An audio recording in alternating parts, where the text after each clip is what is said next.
Hello and welcome. You're watching Business Today Television. I'm Sakshi Batra and this is a special edition where our focus is on the Q2 earnings and we'll try and find out the company MGL, the numbers that they have posted, what are the insights of the Q2 earnings as well as the business outlook as well. Remember, Mahanagar Gas has posted a consolidated net profit that surged 106% to 339 odd crore rupees in Q2 of FY24 and this is against 164 crore rupees that was clocked in by the company in the year ago period. The revenues, however, have been flattish at 1773 odd crore rupees, up by about 2 odd percent from the previous fiscal year's quarter.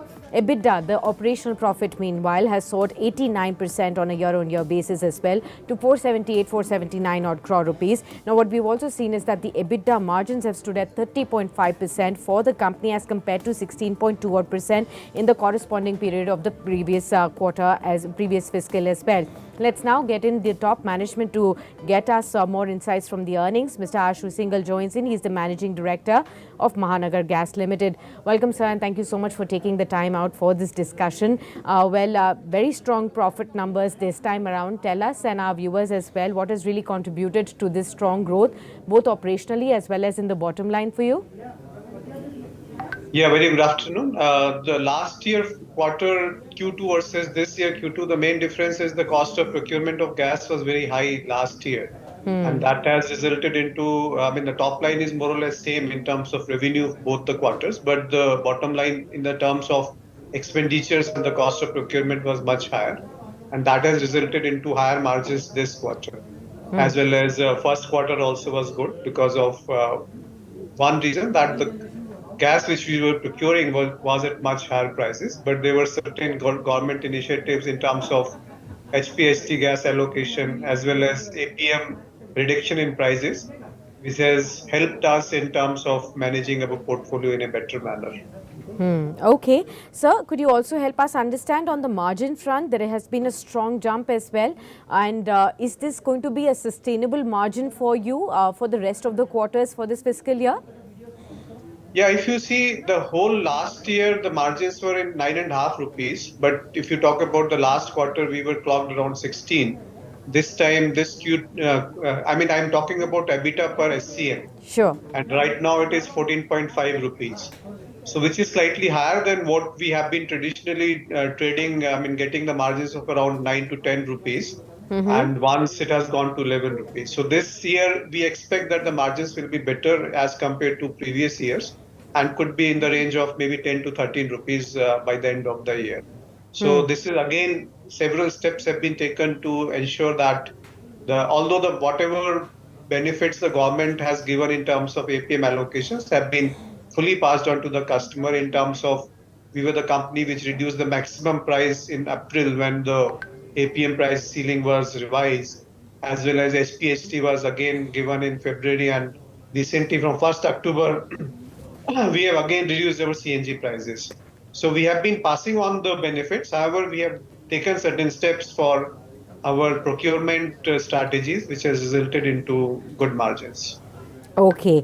Also, then, sir, could you also help us understand on the volume growth this quarter and what is your expectation, especially because we always see traditionally a higher demand for gas in the winter months as well, which is the October to December, the current quarter that we are in currently. So volume growth right now in Q2 and versus the projections that you have for the rest of the quarter, sir. See, Q1 versus Q2, we have seen a growth of around 5% this quarter, Q2 versus Q1 of this year itself. And if you talk about Q2 of last year versus Q2 of this year, again, we have seen a growth. Now, these numbers are encouraging, as well as we have launched certain schemes for getting more conversions to CNG vehicles. Okay. And reduction in prices have all a good signal. Plus, infrastructure also is getting created. So we expect Q3 and Q4 will be better than Q2 in terms of volume growth. And the result of reduced prices of CNG as well as more conversions into industrial and commercial sectors also we are targeting. So all this put together, we expect another 5 to 6% growth Q3 as well as 5 to 6% growth in Q4 also. So year on year, if we say maybe around 5 to 6%, we will try to regain 6 to 7% also. Okay, understood that, sir. So, also just wanted to understand with the increased focus on introducing hybrid and electric vehicles as well, how would you foresee in the future course of the years, maybe next 5 years or so, the demand from the CNG vehicles as well? Again, if you see Indian EV market, 90% of them is two-wheelers and three-wheelers. And out of Hmm. this 90% maximum is two-wheelers. Okay. So two-wheelers are not running on CNG. So if you talk about numbers, I don't think it has a major impact. The Hmm. other part is that the infrastructure on highways is increasing. We are targeting more of commercial vehicles to convert into CNG. So Okay. whatever reduction in three-wheelers would be there going forward in 2, 3 years or so, we Hmm. expect that will be more than compensated by additional segments which we are targeting, especially the commercial part, which will take on further volumes, and therefore we don't expect much impact of electric vehicles on CNG sales as of now. But yes, you are right. Going forward, maybe 7, 8 years down the line, by that time we also will have certain other, segments to cater to. Hmm. Therefore, we expect we will be able to manage the. There is a space for all the fuels to coexist. It is not that if the coal is also there right now, oil is also there, and then petrol, diesel, everything is there, CNG, and now electric vehicles. So it doesn't mean that the other fuels will be phased out immediately. The more phasing will happen on more polluting fuels, like diesel is more polluting as compared to CNG. So that segment is also applicable where electric vehicles cannot penetrate higher. So there again, CNG and LNG will play an important part where we are targeting ourselves. Okay, sir. So, on the price trends, could you help us understand? Have you taken any price rise in the current quarter, and what is the expectation that we can have in the coming quarters? In fact, we have reduced the prices from 1st of October. 3 rupees per kg of CNG prices have been reduced and 2 rupees per SCM of PNG prices have been reduced. Okay. This is over and above what the reductions have been done in first week of April. That Hmm. is around 8 rupees for CNG and 5 rupees for PNG was reduced. And 1st February also we have cut prices by 2.5 rupees in CNG. So Hmm. overall there is a reduction of from 89.5 rupees of CNG. We are now selling at 76 rupees. So there is a reduction of around 13, 14 rupees in CNG prices. So rather than increasing, the trend is to go reduction in prices because of government policies of supporting CGD sector in Sure. terms of HPHT gas allocation and APM gas ceiling, which have been announced. Hmm. Okay, fair enough, sir. So, also you've entered into a JV agreement with Baidyanath LNG Private Limited to incorporate a private limited company in India. Could you share with us, what can be the expectations from this JV? Any particular growth that you're already penciling in the coming quarters or years to follow as well? What kind of peak revenue potential are you penciling in with this JV? It's a, new startup in the sense that we have just registered the company and Hmm. we will start. It will take some time to mature in terms of getting a significant numbers. But what we see is, as you were rightly mentioning about electric vehicle impact or policies impact on CNG side.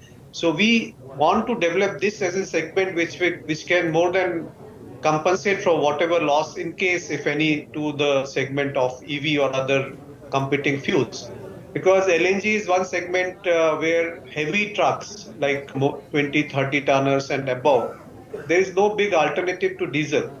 Currently, diesel, if we have to go out of diesel, which is slightly more polluting, the other Hmm. alternatives is hydrogen or electric vehicles. But hydrogen again will take some time in the e-mobility side. And also electric vehicles have a heavy batteries for heavy trucks to compensate for. And the range anxiety is there in terms of infrastructure creation and other things. Whereas LNG is Hmm. slightly much more mature. One fill can take you to 800 kilometers of running in heavy vehicles. So that's a big number as compared to electric vehicles and hydrogen, which is yet to come. So we expect more of diesel vehicles, especially the commercial heavy trucks, converting into LNG and also on CNG, smaller in mid-segment trucks. So that is where we have been targeting with this SPV to create more LNG logistics. And once these stations are in place, we expect gradually in 5, 6 years of time, the volumes and the top line, bottom line of this company to grow. Okay, fair enough, sir. So, if you have to understand, say, for example, next few years, how do you see the vision of growth from your company? Which are the key verticals that are going to be the key drivers for your growth going forward, sir? There are three, four core segments which we are anyway working. One is that CNG is our main bread earner in terms of 70% volumes, 70% revenue, 70% bottom line.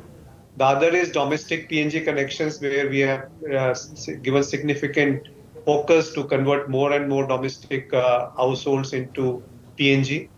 Third is industry and commercial. Also, we are trying to convert more of commercial restaurants and other where there are certain issues related to compliances with related to fire safety, etc.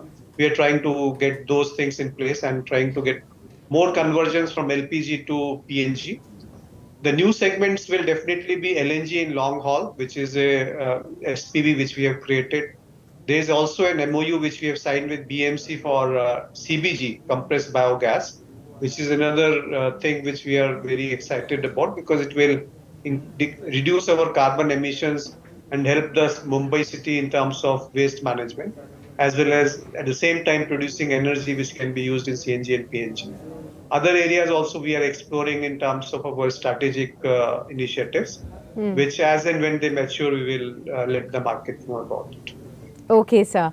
Just wanted to understand with the global macro, global geopolitical concerns also emerging and energy prices again turning volatile at this point in time, any kind of an impact of the current Israel-Hamas war that you see on the prices of gas going forward from here? It's very, very unpredictable situation. You can't say anything, and very unfortunate thing like war and others Sure. are absolutely not at all in the good interest of anybody. However, we have seen Ukraine war, and which has last year was a absolutely volatile market as far as the gas is concerned because of Russia pipeline which goes to Europe, and that has impacted the whole gas market. The other, now recently we are seeing the almost warlike situation in Israel and Hamas. So we don't know how the things will shape up, but any untoward or escalation in that region will definitely have some impact in both in crude prices as well as in gas prices. So nothing I can say about it. Let's wait and watch how things roll out. Okay, fair enough, sir. Well, on that note, thank you so much, sir, for being with us on this special edition and sharing all these insights from the quarterly earnings. And here's wishing you all the very best for the upcoming quarters as well. And hope to get more insights even going forward from you, going forward from here. Many thanks for being with us on this show. And with that, we will wrap up this special edition on Business Today television. But do stay tuned on to BT TV to catch all the updates from the world of business, earnings, and stock markets too.